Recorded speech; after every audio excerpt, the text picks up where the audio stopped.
यानंतर इतरही घडामोडी पाहणार आहोत वेगवान। मुंबईतल्या मालवणीमध्ये भंगार गोदामाला मध्यरात्री भीषण आग लागली। सुदैवाने या आगीमध्ये कोणतीही जीवितहानी झाली नसली तरी गोदाम जळून खाक झाले।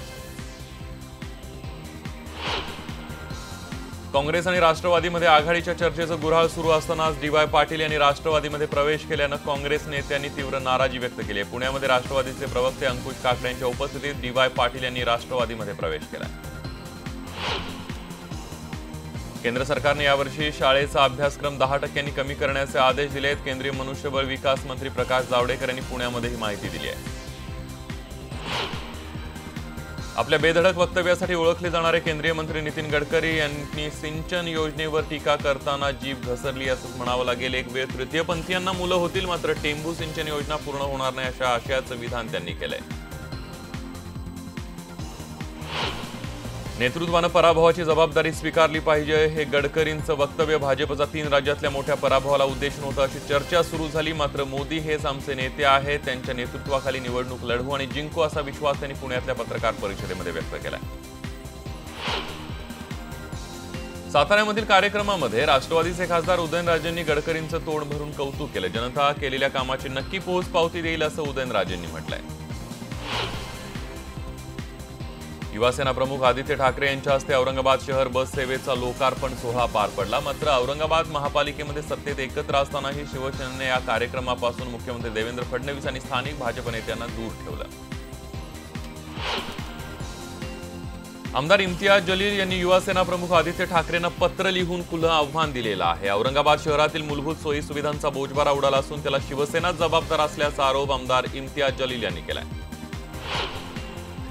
कोल्हापुरात एफआरपीच्या मुद्द्यावरून स्वाभिमानी शेतकरी संघटना आक्रमक झाल्याचं पाहायला मिळतंय। तर येत्या 1 जानेवारीला कोल्हापूरमध्ये मोर्चा काढण्यात येणार आहे। तानसा पाईपलाईन परिसरातील झोपडपट्टीवासियांनी विविध मागण्यांसाठी विद्याविहारच्या फुटपाथवर आंदोलन सुरू केलेलं आहे। मुख्यमंत्र्यांनी हस्तक्षेप करून या विस्थापितांना मुंबईत विविध ठिकाणी घर देण्याचं आश्वासन दिलं होतं। मांजरा धरणातील धनेगाव डॅममधून लातूर शहराला पाणी पुरवठा करणारी पाईपलाईन जवला गावाजवळ अचानक फुटली आहे। त्यामुळे लाखो लिटर पाण्याची नासाडी झाली असून 8 दिवसात एकदा लातूरला पाणी मिळते आणि अशातच ही पाईपलाईन फुटल्यामुळे याचा फटका लातूरकरांना बसणार आहे। पुण्याच्या चांदणी चौकातील बहुप्रतीक्षित उड्डाणपुलाच्या कामाला अखेर मुहूर्त सापडलाय। पुढील आठवड्यामध्ये पुलाच्या कामाला सुरुवात होणार आहे। मुंबई अहमदाबाद महामार्गावरील वसई खाडीवरील वर्सोवा पूल सर्व वाहनांसाठी खुला करण्यात आलेला आहे। पुलाच्या दुरुस्तीच्या कामासाठी 8 डिसेंबरपासून हा पूल अवजड वाहनांसाठी बंद करण्यात आला होता। मुंबईतल्या गोरेगावमधील मोतीलाल नगरमध्ये बांधकाम सुरू असलेली दुमजली इमारत कोसळली। या दुर्घटनेमध्ये ढिगाऱ्याखाली अडकलेल्या 3घांचा मृत्यू झालाय। मुंबई उपनगरातील कांदिवली भागामध्ये दामूनगर परिसरात एका कपड्याच्या कारखान्याला भीषण आग लागली। अग्निशमन दलाच्या मदतीनं या आगीवर नियंत्रण मिळवण्यामध्ये यश आलं। भिवंडीमध्ये दपोडा परिसरामध्ये कृष्णा कॉम्प्लेक्समधील गोदामाला भीषण आग लागली आहे। येथे अग्निशमन दलाच्या 4 गाड्यांनी प्रयत्नांची शिकस्त करून ही आग आटोक्यात आणली। मुंबई आग्रा महामार्गावर नाशिकच्या एक्सप्रेस इन हॉटेल समोर अपघात झालाय। अपघातानंतर नागरिकांनी अपघातग्रस्त गाडीची तोडफोड केली। औरंगाबाद शहरात चोरीचं सत्र वाढलं असून चोरट्यांनी शहरातील मंदिरांकडे आपला मोर्चा वळवलाय। 2 चोरट्यांनी संस्थान गणपती मंदिरातील दानपेट्या लंपास केल्यात।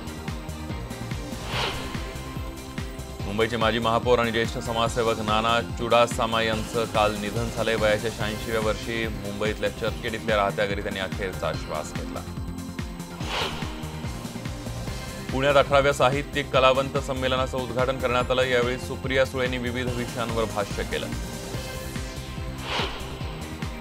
राज्य सरकारने या पथकाला विदर्भात न जाण्याच्या सूचना दिल्या, त्यामुळे हे पथक विदर्भाची पाहणी न करताच परतला असा आरोप राष्ट्रवादीचे अध्यक्ष शरद पवार यांनी केलाय। मुंबईत खार इथं पश्चिम एक्सप्रेस हायवेवर एक कार जळून खाक झाली आहे। सुदैवानं चालक वेळीच बाहेर पडल्यानं जीवितहानी झाली नाहीये। एसटीच्या ताफ्यामध्ये आता पंढरपूरचे वारकरी आणि विठ्ठल भक्तांसाठी नवीन विठाई बस आलेली आहे। या बसवर वारकऱ्यांचं आणि विठू माऊलीचं चित्र झळकतंय। जालन्यामध्ये पार पडलेल्या महाराष्ट्र केसरीच्या अंतिम सामन्यामध्ये बुलढाण्याच्या बाला शेखनं गेल्या वर्षीचा महाराष्ट्र केसरीचा मानकरी अभिजित कटकेला पराभवाची धूळ चारली आहे। संपूर्ण महाराष्ट्राला खेळून टाकणाऱ्या सामन्यामध्ये बाला शेखनं 11-3 अशा फरकानं अभिजित कटकेला अस्मान दाखवलाय। नालासोपाऱ्यातील यश माने या 21 वर्षीय मुलानं आपल्या पॉकेट मनीमधून 4 मुलांना हेलिकॉप्टरची सैर घडवली आहे. यशला गरीब मुलांविषयी कळवळा आहे आणि त्यातूनच तो गरिबांमध्ये अन्नधान्याचं वाटप करत असतो. ख्रिसमस अवघ्या 1 दिवसावर आलेला आहे आणि त्याच निमित्तानं वसईमध्ये ख्रिसमसची धूम पाहायला मिळते. यंदा बाजारपेठांमध्ये अनेक इम्पोर्टेड वस्तू सुद्धा पाहायला मिळतात. सलगच्या सुट्ट्यांमुळे साई भक्तांची शिर्डीमध्ये मोठी गर्दी झाली आणि शिर्डीचा परिसर भक्तांनी फुलून गेलाय. साई मंदिर परिसरात फुलांची सजावट आणि रोषणाई करण्यात आली आहे. कोकणचं सौंदर्य तुम्हाला थेट हेलिकॉप्टरमधून पाहता येणार आहे. गणपतपुळे शेजारी असलेल्या मालगुण किनाऱ्यावरून ही सेवा सुरू करण्यात आली आहे. मुंबईतील 19व्या पार्ले महोत्सव सीएम चषकाला ढोल ताशांच्या गजरामध्ये पार्लेच्या मंगेश सुभाष मैदानावर सुरुवात करण्यात आली. केंद्रीय मनुष्यबळ विकास मंत्री प्रकाश जावडेकर यांच्या हस्ते या कार्यक्रमाचं उद्घाटन करण्यात आलं. ओडिशातून 4000 किलोमीटरपर्यंत मारा करणाऱ्या अग्नि-4 या बॅलिस्टिक मिसाईलची लष्करानं चाचणी केली आहे. क्षेपणास्त्रामुळे 4000 किलोमीटर अंतरावरील जमिनीवर मारा करता येणं शक्य होणार आहे. दिल्लीत थंडीचा मागच्या 12 वर्षांचा रेकॉर्ड तुटलाय. काल दिल्लीमध्ये 3.7 सेल्सिअस इतक्या नीचांकी तापमानाची नोंद झाली आहे. अभिनेता नसरुद्दीन शाह यांच्या या वक्तव्याला केंद्रीय गृहमंत्री राजनाथ सिंह यांनी उत्तर दिलेलं आहे. भारतात सर्व धर्माचे लोक एकत्रपणे शांततेत नांदतायत.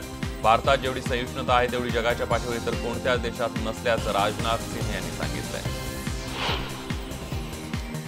भाजपचे राष्ट्रीय अध्यक्ष अमित शहा यांच्या निवासस्थानी भाजप, जेडीयू, एलजेपी यांच्या संयुक्त बैठका पार पडल्या. यावेळी भाजप आणि जेडीयू 17-17 तर पासवान यांना 6 जागा देण्याचा निर्णय घेण्यात आलाय. केंद्रीय माध्यमिक शिक्षण बोर्ड म्हणजे सीबीएसईनं आपल्या 10वी आणि 12वीच्या परीक्षांच्या तारखांची घोषणा केली. सीबीएसईच्या 10वीच्या परीक्षा 21 फेब्रुवारी 2019ला तर 12वीच्या परीक्षा 15 फेब्रुवारी 2019ला होणार आहेत. पंतप्रधान नरेंद्र मोदींच्या हस्ते आसाममधल्या देशातील सर्वात मोठ्या पुलाचं उद्घाटन करण्यात येणार आहे. ब्रह्मपुत्रा नदीवर बांधण्यात आलेल्या या पुलामुळे आसाम ते अरुणाचल प्रदेश दरम्यानचं अंतर कमी होणार आहे. गुजरातमधल्या सुरतमध्ये सामुदायिक विवाह सोहळा संपन्न झाला. या सोहळ्यामध्ये सर्व जाती धर्माच्या जोडप्यांचे विवाह लावण्यात आले. श्रीनगर इथं ऑफ-रोड जीप स्पर्धेचं आयोजन करण्यात आलं होतं. उंच सखल पाणथळ जागेवरून जीप चालवताना चालकांचा कसबपणाला लावलं होतं.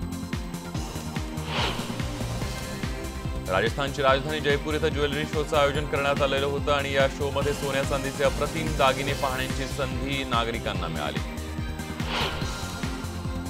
नाताळच्या निमित्तानं देशभरातील संपूर्ण बाजारपेठा फुलल्या आहेत. गुवाहाटीमध्ये देखील बाजारपेठांमध्ये सर्वत्र लाइटिंगच्या विविध सुविधा पाहायला मिळाल्या. ख्रिसमसच्या विविध वस्तू खरेदीसाठी ग्राहकांनी बाजारपेठांमध्ये गर्दी केली होती.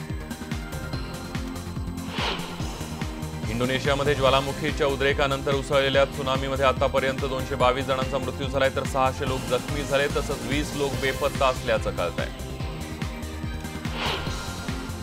अमेरिकेमध्ये सुरू असलेला अंशतः शटडाऊन दुसऱ्या दिवशी सुरू असून आठवड्याच्या अखेरीसही त्यावर तोडगा निघालेला नाहीये. त्यामुळे अमेरिकेचे अध्यक्ष डोनाल्ड ट्रम्प यांच्या समोरील पेच ख्रिसमसपर्यंत कायम राहण्याची शक्यता आहे. स्लोवाकिया देशात बीएमडब्ल्यूच्या अपघाताचा व्हिडिओ समोर आला. यामध्ये बीएमडब्ल्यू रस्त्याच्या कडेला धडकून चक्क 20 फूट उडाली. बोगद्यात गाडी शिरण्यापूर्वी उडाल्यानंतर ती आदळली आणि या कारला आग लागली. चीनच्या नॉर्थोम शहरामध्ये मोठ्या प्रमाणावर हिवाळी सोलिस्टिस सुरू आहे आणि थंड वातावरणामध्ये पर्यटक या स्थळाला भेट देत आहेत. इथं बर्फात असलेली लाइटिंग पर्यटकांची खास पसंत आहे. अंटार्क्टिकामध्ये बर्फामधील अनोखी मॅरेथॉन स्पर्धेचं आयोजन करण्यात आलेलं आहे. 20 डिग्रीपेक्षा कमी तापमानात ही स्पर्धा पार पडली आहे. या स्पर्धेमध्ये तब्बल 15,000 युरोपीय स्पर्धकांनी भाग घेतला होता. 6 डिसेंबरपासून मेलबर्नमध्ये सुरू होणाऱ्या बॉक्सिंग डे कसोटीसाठी ऑस्ट्रेलियानं आपल्या संघामध्ये 6 वर्षांच्या खेळाडूचा समावेश केलेला आहे. आर्ची शिलर असं या 6 वर्षीय खेळाडूचं नाव आहे. रियाल माद्रिद संघाने अल ऐन या संघाला 4-1 अशी धूळ चारून यूएई इथं सुरू असलेल्या क्लब विश्वचषक स्पर्धेमध्ये विजेतेपद पटकावले. आतापर्यंत रियाल संघानं सलग 4थ्यांदा क्लब विजेतेपद मिळवलंय. दिल्लीमध्ये मिस आणि मिस्टर इंडिया स्पर्धा संपन्न झाली. या स्पर्धेमध्ये प्रमुख पाहुणे म्हणून महिमा चौधरी आणि गुलशन ग्रोहर यांनी हजेरी लावली. सारा अली खानची एक इच्छा लवकरच पूर्ण होणार आहे कारण कार्तिक आर्यनसोबत चक्क एका सिनेमात काम करण्याची संधी तिला मिळणार आहे. लव आजकल या सुपरहिट सिनेमाच्या सिक्वलमध्ये त्याने सारा आणि कार्तिकला एकत्र कास्ट करण्याचा निर्णय घेतलाय. ऐश्वर्या राय ही बॉलिवूडमध्ये सक्रिय असो अथवा नसो मात्र सामाजिक कामासाठी कायम पुढाकार घेताना दिसते। दरवर्षीप्रमाणे याही वर्षी तिने आपला ख्रिसमस कॅन्सर पेशंट अँड असोसिएशनच्या लहानग्या मुलांसोबत साजरा केला। यानंतर बुलेटिनमध्ये एक छोटासा ब्रेक घेऊया। पहा फक्त न्यूज 18 लोकमत।